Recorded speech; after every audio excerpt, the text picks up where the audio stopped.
Bismillahirrahmanirrahim. Nabi Shallallahu Alaihi Wasallam bersabda,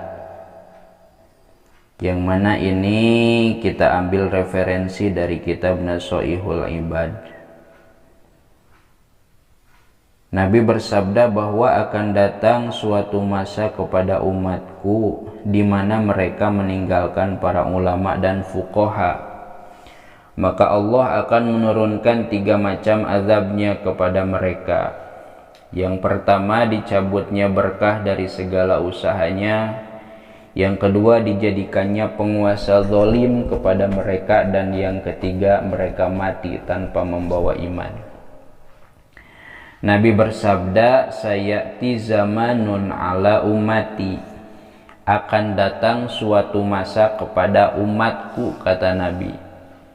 Kepada kita akan datang suatu masa yang mana masa itu yafirruna minal ulama'i wal fuqaha. Mereka meninggalkan para ulama dan fuqaha. Maksud meninggalkan di sini bukan berarti meninggalkan dengan jarak atau meninggalkan menjauhi, bukan. Tapi maksud meninggalkan di sini adalah mengabaikan. Para ulama berdakwah, para ulama memberikan ceramah, para ulama memberikan ilmu-ilmu. Kita mendengar, tapi kita mengabaikannya. Para ulama melarang kita berbuat maksiat, kitanya malah maksiat. Para ulama melarang kita untuk berjudi, melarang kita untuk berzina, kita malah hobi judi dan zina. Bahkan wal fuqaha, kita meninggalkan fuqaha, meninggalkan ahli-ahli fikih, terutama dalam hal muamalah. Dalam fikih dijelaskan cara jual beli yang benar, kita jual belinya salah. Dalam fikih dijelaskan cara gadai menggadai, cara pinjam meminjam, dan lain sebagainya.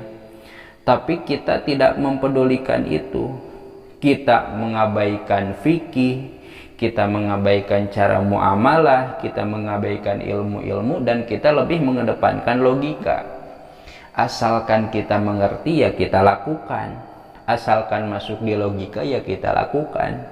Padahal itu bertentangan dengan keilmuan, bertentangan dengan cara muamalah atau cara jual beli yang yang dijelaskan oleh ahli fikih atau fuqaha.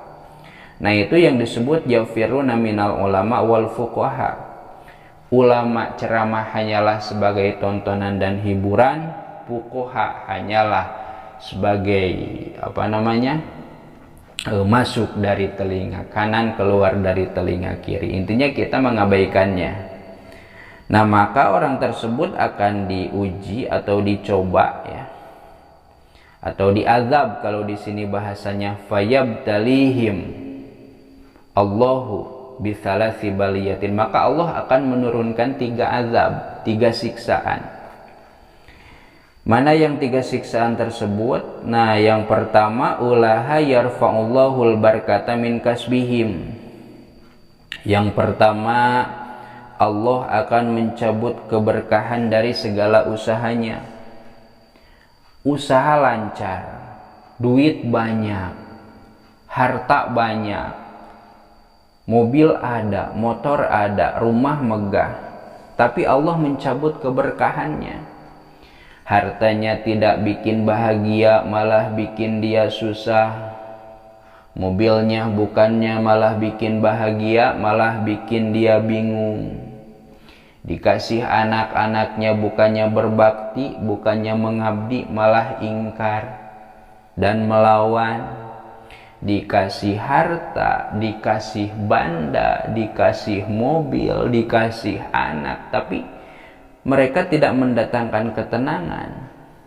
Sebaliknya mereka malah mendatangkan masalah. Nah, itu bisa jadi kita sering mengabaikan ulama dan fuqaha. Tidak ada keberkahan dalam kasabnya, tidak ada keberkahan dalam hartanya. Harta bukannya bikin bahagia, malah bikin sengsara. Yang kedua, dijadikannya penguasa zalim kepada mereka. Kita hidup sebagai masyarakat, lagi-lagi kita dipimpin yang zalim, dipimpin yang tidak adil, dipimpin yang tidak pro, yang bukannya membela rakyat malah menyiksa rakyat, bukannya membela rakyat malah mempersulit rakyat. Bisa jadi itu gara-gara yafiruna minal ulama wal fuqaha. Bisa jadi karena kita sering mengabaikan ulama dan fuqaha. Yang ketiga, mereka mati tanpa membawa iman, yakhrujuna minad dunya bighairi iman. Naudzubillah, kita mati tanpa membawa iman. Itu pun termasuk azab yang akan diberikan kepada orang yang pergi atau mengabaikan ulama dan fuqaha. Wallahu a'lam bishawab.